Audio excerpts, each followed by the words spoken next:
Days of Our Lives spoilers for Friday, June 6, reveal that Anna Dimera will return while Sophia Choi does some labor prep. Kate Roberts Brady will also push Philip Kyriakis to awaken, so there'll be a lot happening in Friday's DOL episode. At the hospital, Sophia and Tate Black will do the labor and delivery tour that Tate just told Holly Jonas about. It'll be a chance for Tate and Sophia to get prepared for their baby's impending arrival. Day's spoilers indicate that Amy Choi will also be part of this tour, so she'll no doubt chime in with her thoughts along the way. Kate will have a conversation with Sophia and Amy at one point, so we'll see what she has to say to them soon enough.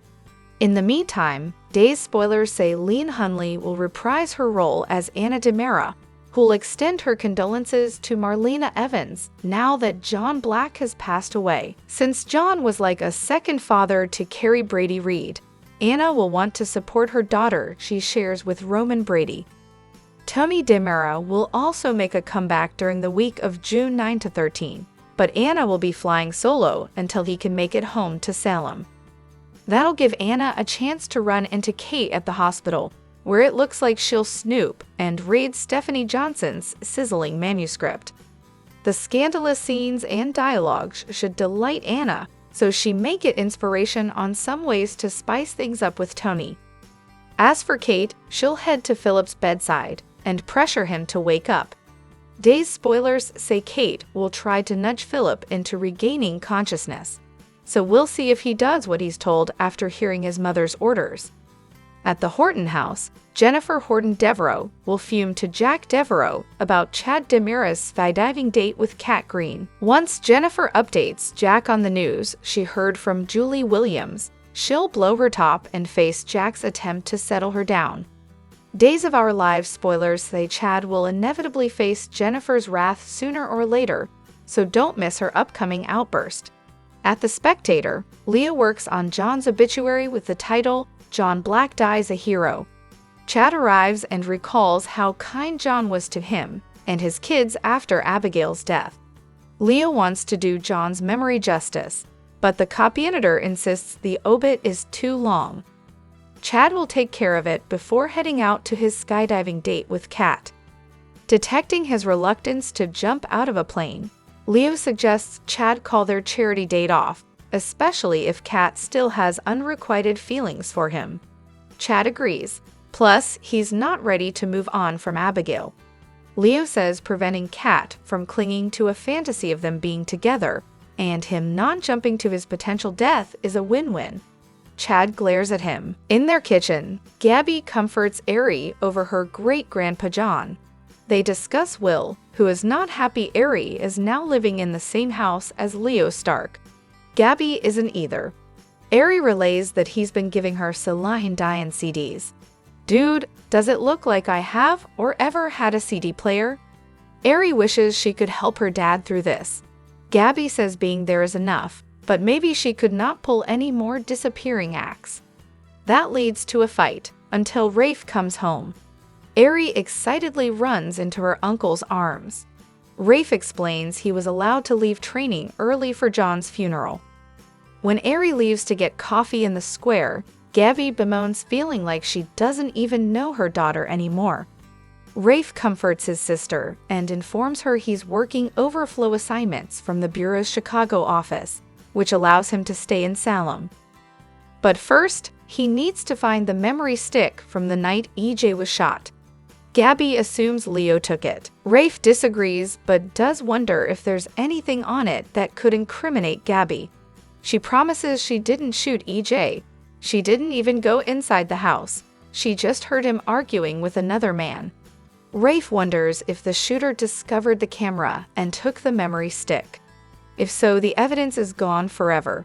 At the pub, Doug pleads with someone on the phone about his missed payment. After the person hangs up on him, Holly approaches. Doug scurries behind the bar as he notices Ari entering. She beelines it to him and flirts until Holly interrupts. The teens excitedly catch up as Doug awkwardly finds busy work to do. Ari tells Holly about her great-grandfather's passing, which stuns Holly. Having had no idea John died, she rushes out. Not acknowledging that he knows Holly, Doug connects the dots that Ari and her friend are the same age. Ari assures him she's 18. He breathes a sigh of relief, and they agree to hang out again. Outside, a man snaps their photo through the window. After Ari leaves, Doug heads out himself. Tate opens the townhouse door to Kat. He's curt with her, wondering why she's there. She brought Felicity's fruit tarts for Marlena. A somber Tate relays she's resting. As she turns to leave, Kat does a double take at Semi's photo. She looks familiar, but she can't place her. Upon seeing John's photo, she notes how he helped her grandmother and mother escape an abusive situation. She owes him a great gratitude for her existence. Tate grows emotional as he calls his grandfather a hero and abruptly leaves the room. Making sure she's alone, Kat studies the photo and says, "John, I'm so sorry." A distraught Julie orders flowers from home as Jennifer and Jack enter. They reflect on the reason for their return, but also the miracle of Beau waking up, thanks in part to John. When Jack leaves to check on the spectator, Jennifer inquires how Julie is handling her grief. Julie explains that counseling was going well until her wedding anniversary. Combined with thinking they were losing Beau and then John dying, grief washed over her all over again. But seeing Jack and Jennifer heals her heart. She then fills Jennifer in on Doug stealing the necklace. Jack comes to the paper and makes glib remarks about Lady Whistleblower being a real journalist now. However, he begrudgingly compliments Leo's work, remarking that his mother must be proud. Leo retorts that Jack must not know that woman as well as he used to. Jack knows Deanna changed a lot since she sold him the Spectator. Leo corrects him, since he blackmailed her into it. They recall how she once let Leo think John was his father. Leo somberly says he should have known a man like John could never have been. Jack relates to having had an abusive father. He understands Leo's desire to change his history, but they are not defined by their parents. Leo's resilience and courage to change are what make all the difference. Leo asks if Jack has heard from Gwen. He hasn't and is sorry to hear Leo hasn't either.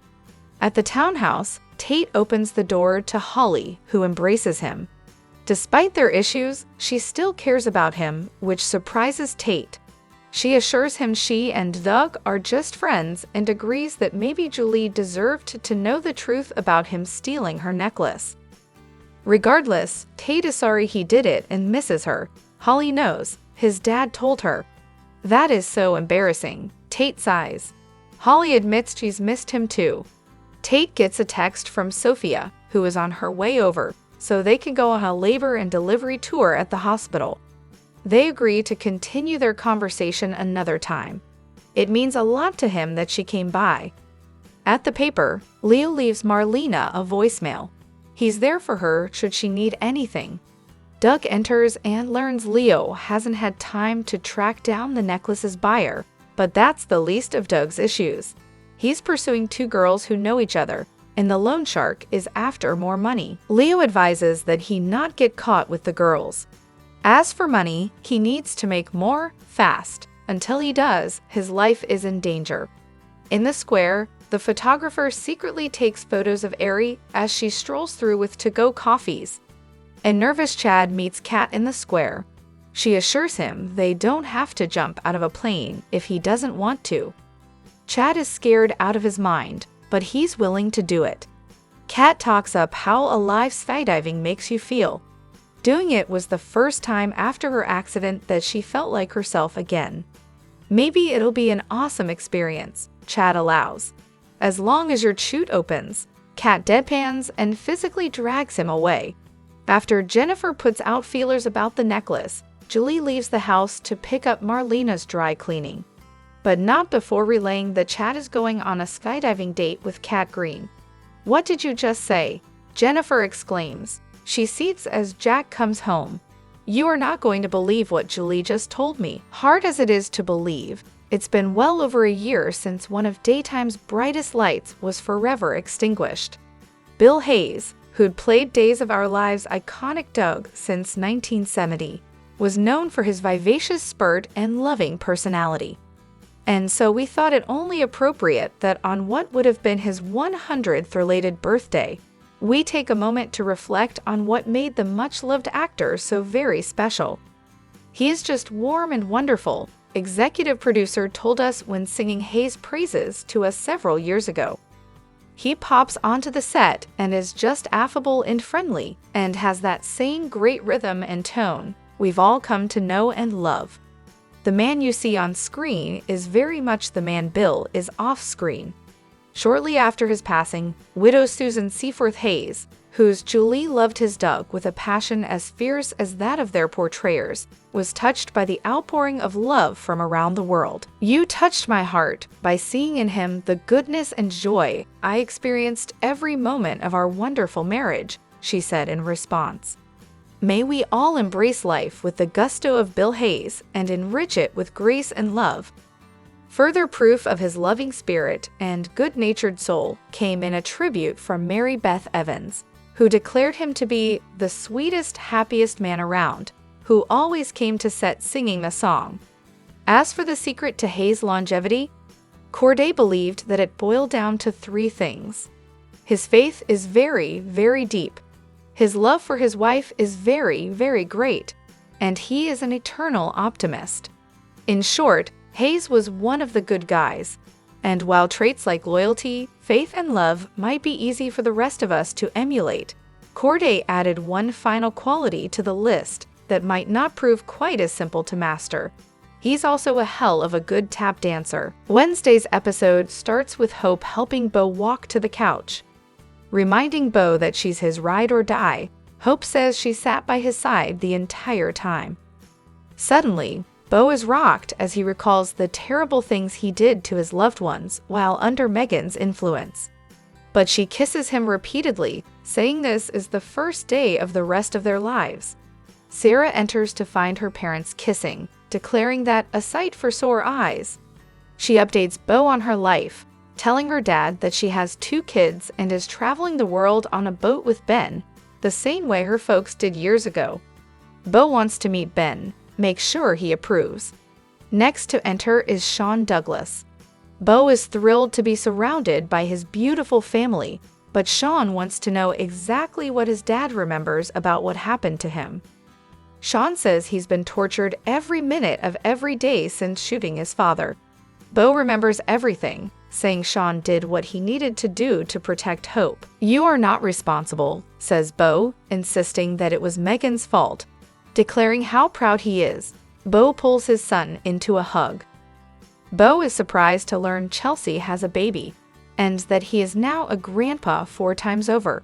Bring them on. Grandpa needs hugs. In rapid order, he learns that Belle and Sean are divorced. Claire is in Africa with Theo, Kimberly's cancer has returned, and the fact that Xander is his half-brother. Gardner to CEO. That's quite a move, he quips. But the mood changes when they have to tell Bo that Victor died. Bo struggles to accept this. He's tough. He's indestructible. He can't be gone. Bo breaks down, sorry that he never got a chance to say he loved his father. And no sooner has he processed this news than Hope reveals that Doug, too, has passed away. He pulls her into a hug, apologizing for not being there. "You were always there in my heart," she insists. Sierra exits long enough to return with her children, Addie and Bo Jr., allowing her dad to meet his namesake.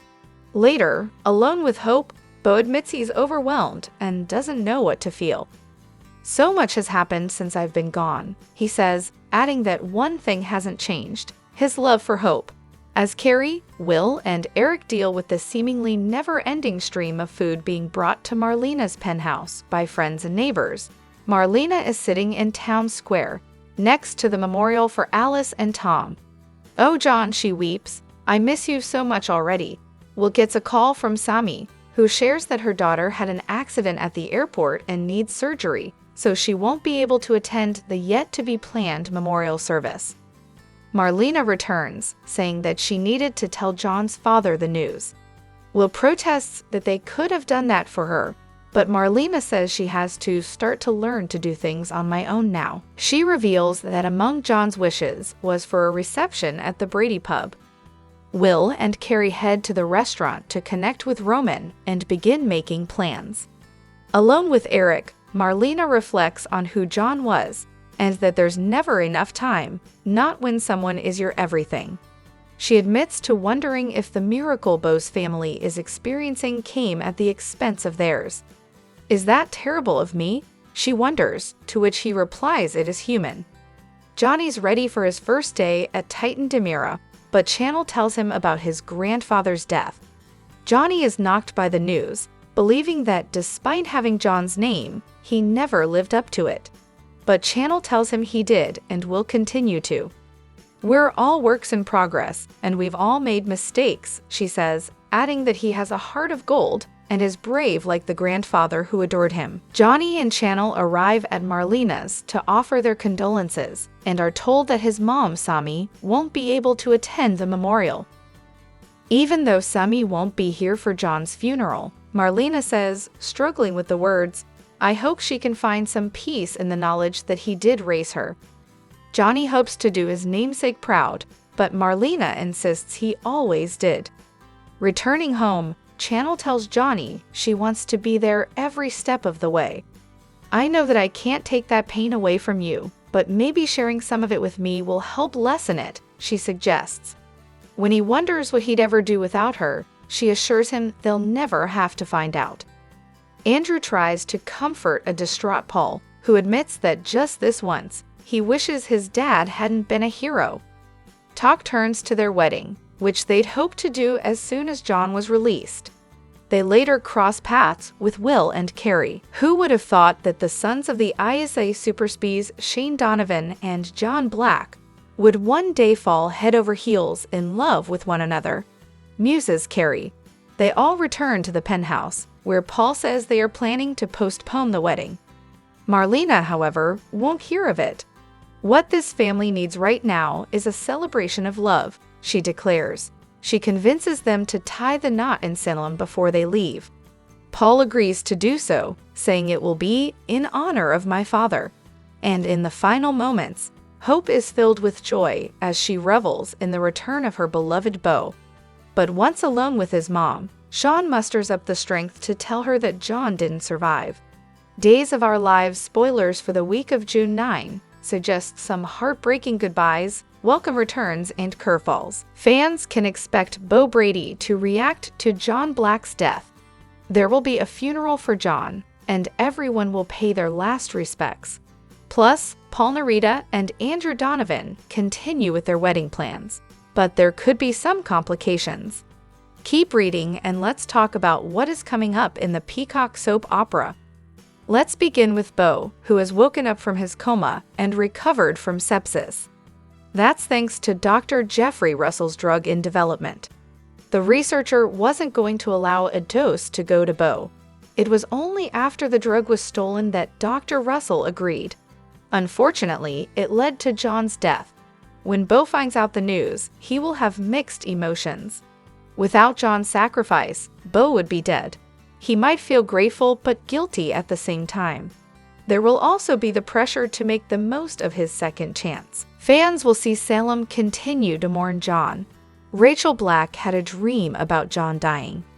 It might have just been a dream, but could it also tie into Rachel thinking she saw Johnny Dimera point a gun at E.J. Dimera?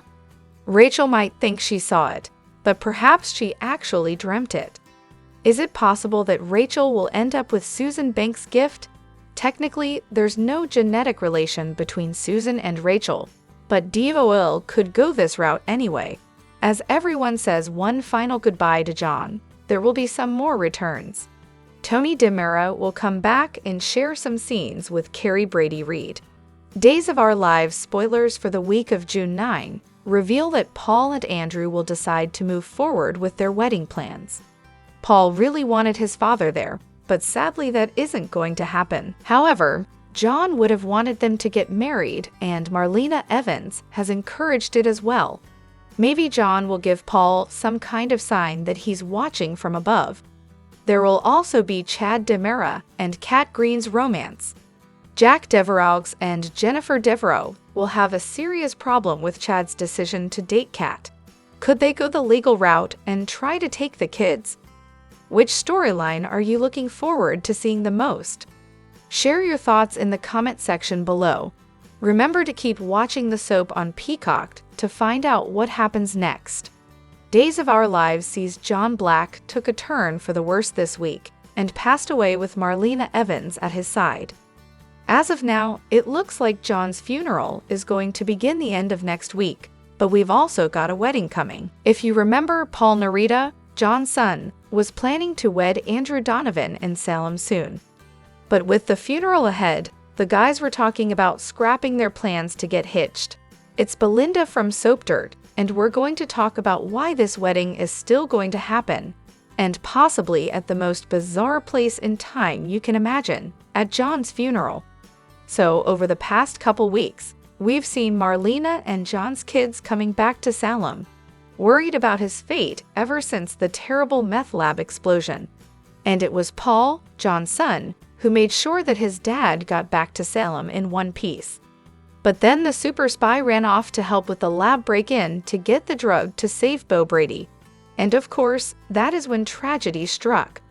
So Paul has now told Marlena he and his fiancé Andrew plan to postpone their wedding because of John's death.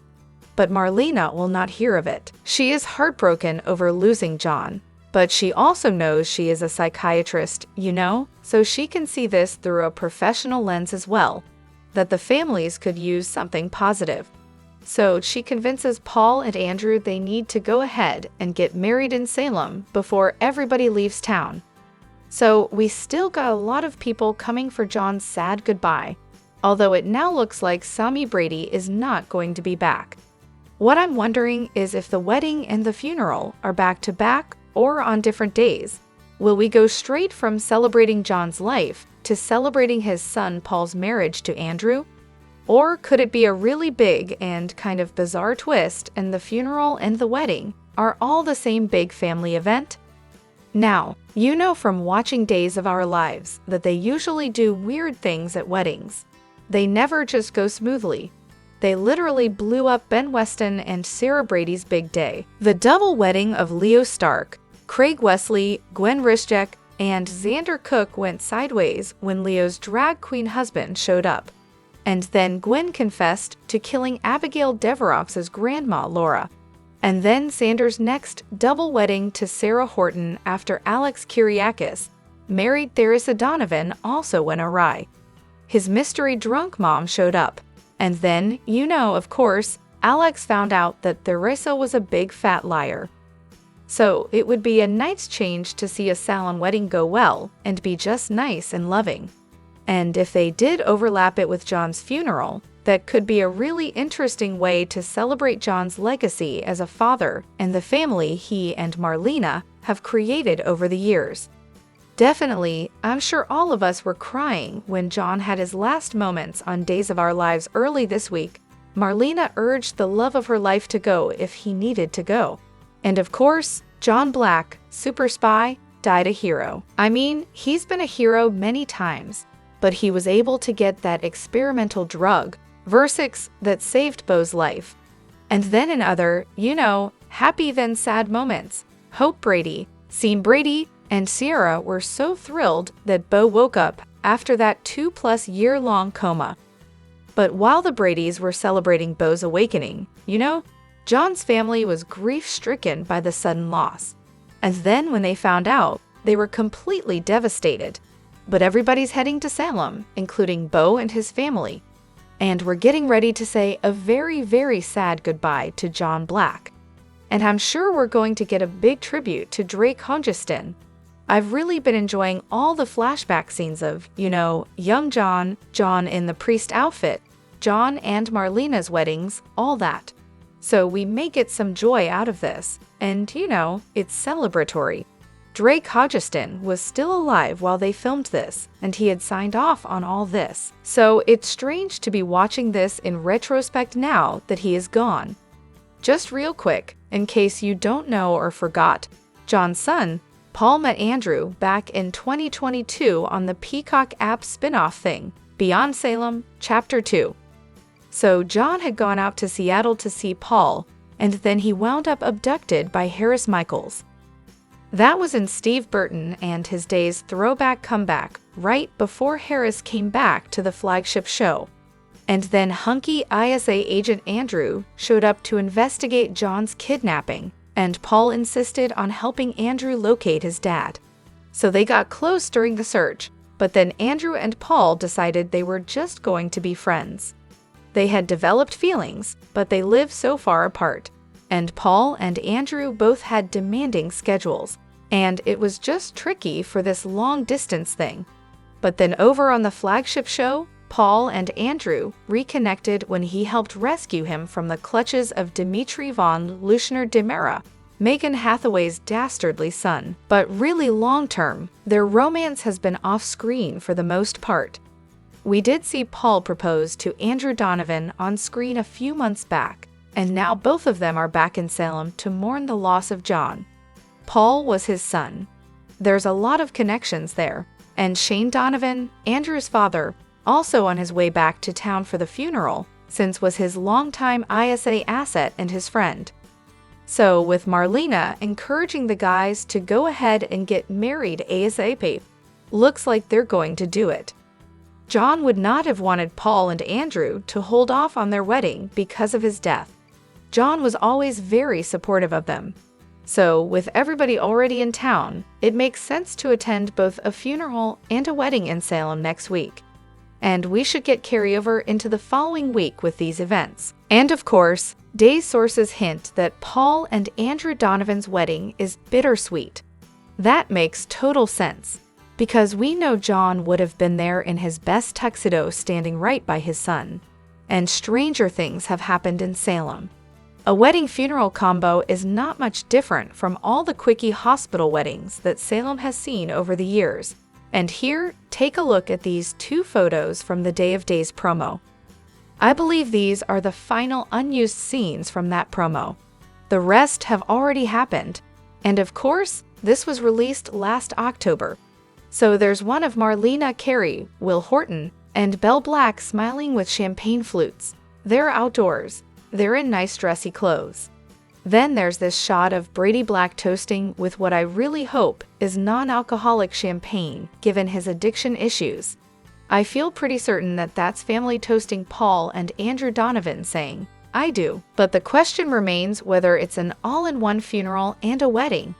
If they were all dressed in black, that'd be a sign. Okay, they're out there for the funeral. They're all in nice summer clothes though.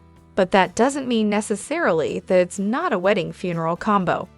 Marlena may tell everybody, dress for the wedding, and let's celebrate John's life and his son at the same time. So either way, you're going to need your tissues, and we will know how it's going to go later next week.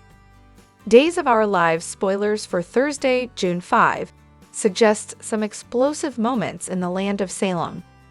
A super couple returns, while a duo goes on their first official date, and a mother and daughter butt heads. What's set to unravel on Thursday's show? Time to find out. Welcome home, Deveraux. Days of Our Lives spoilers for Thursday, June 5, reveal that Jack Deveraux and Jennifer Horton Deveraux will officially be back in their little hometown. They've likely returned to be with loved ones in light of John Black's passing. But it sounds like their comeback storyline will also center around their son-in-law and his new girlfriend. Speaking of, Chad Dimera and Kat Green will go out on their first date. Seeing that Chad's in-laws are returning to Salem on the very same day this is happening, what are the chances that Jack and Jen will have a front row seat to Kat and Chad's first kiss? Very good, especially in Salem. In other news, while Tate Black and Holly Jonas are broken up, his ex-girl pal will be there to offer him support during this trying time. Tate was super close to his grandfather John, and he's sure to be reeling with the news of his passing. Across town, Days of Our Lives spoilers for Thursday suggest that Ariana Ari Horton will butt heads with Gabby Hernandez, a rite of passage for some mother-daughter relationships. Still, how ugly could things get between these two? Lastly, Doug Williams' II will once again turn to Leo Stark and confide in him. It's nice that Doug Iui has more than just Holly as a friend in Salem. What will he confess to Leo this time around, and can the Spectator journalist provide any useful advice? What storyline are you most interested in seeing unfold during Thursday's show? Share your thoughts. Tune into the Peacock Soap Daily so you don't miss a moment of the drama, and visit SOS often for the best days of our live spoilers, updates, and news. It's crazy and incredible how many lives John Black has touched. After watching the Thursday, June 5 episode of Days of Our Lives, Jack and Jennifer returned, and we were reminded how John helped Kat's mom and grandmother, and how Leo once thought John was his dad. In other Salem news, Doug was relieved after learning Ariana was 18 and fretted over the money he owed a loan shark. Holly went to comfort Tate after learning John had died. Gabby and a returned Rafe discussed the missing memory chip that should hold the identity of EJ's attempted murderer. And Chad contemplated canceling his skydiving date with Kat. Jack and Jennifer returned to Salem to attend John's funeral. But when Julie updated Jennifer on a couple of things, an angry and resourceful Jennifer emerged. Jennifer said she had been hunting down the necklace that Melinda sold. She was using all of her contacts, but nothing yet. She didn't blame Julie for kicking Doug II to the curb. So that makes us wonder if we'll get a Jennifer versus Doug II scene while she's back in town. In addition to the Doug IUI discussion, Julie told Jennifer about Chad's skydiving date with Kat Green. Understandably, Jennifer despises Kat. After all, she pretended to be her daughter and created chaos and pain for Jennifer, Jack, and especially Chad. Jennifer never believed Kat was Abby, and so she has clearly held on to her anger for the woman. And to hear that suddenly Kat and Chad are on a date has to feel like a betrayal and out of left field. She knows Kat has reasons for what she did, but there's no forgetting the pain she inflicted. And on the other side, Chad has been here in Salem, and sure, he held a grudge for a while. But he has also seen Kat be remorseful and do her best to make amends. He knows that Clyde was the one responsible for the debacle and has come to terms with what happened. However, he still feels conflicted, and he still wonders if he'll ever be able to move on from Abby. Needless to say, Chad will have some explaining to do to Jennifer. Jack might have a little more sympathy for Kat, considering his past isn't what you'd call squeaky clean. Does Jennifer have the right to be upset with Chad? When will Doug's loan shark strike? And is that who hired the photographer to follow him? After Thursday's episode, do you think Tate and Holly will get back together? Why did Holly end up finding out about John from Ariana when Eric is in town? Will we get to see Holly and Eric interact while he's in Salem? Another Kat mystery to add to that strange phone call she had a while back. Why was Kat so interested in Sami? What's the connection? How great was the Spectator conversation between Jack and Leo? It really touched on a lot of history, and also Jack's begrudging acknowledgement that Leo has turned out to be an asset to the Spectator, since Leo and Jack mentioned Gwen. Did that conversation signal Gwen's impending return? We know she will be back this summer. Days actress Victoria Conful talked about the impact of Beau coming out of the coma. The wait is finally over on Days of Our Lives. Beau has emerged from his coma. The poor guy supposedly died from a brain tumor, only to be put on ice by Megan Hathaway. When he was revived and cured, his son Sean shot him defending his mother, Hope, because Beau was under Megan's control. That put him in a coma for a couple of years, but now that he's returned to Salem, he's able to reconnect with his family and friends. This is great news for his daughter Shiera, and Victoria Conful outlined the impact his return will have on her. Soap Opera Digest interviewed Conful, where she enthused, "There's so much joy. It's through the roof. It's surreal, and I don't think Sierra ever expected to feel that again." Sierra was a teenager when Beau was believed to have died, and upon his awakening, even he was shocked at how she'd grown up and he missed it. She referred to the whole situation as overwhelming and very emotional, and reiterated that Sarah didn't think Bo would ever come back to them. She also noted that there have been a few times when it looked like Bo would be coming back, but those hopes were always dashed. Bo's return is something that fans have been waiting for, along with the character's family and friends. So for him to finally wake up is a dream come true, Conifer stated. She further remarked that while nearly everyone assumed he would never wake up, the one person who had faith was Hope. She said that Hope had been perceived as having unrealistic expectations and could quite possibly have been described as delusional. However, she explained that Hope was definitely not that way, and even believed in the magic power of their love that helped him find his way home.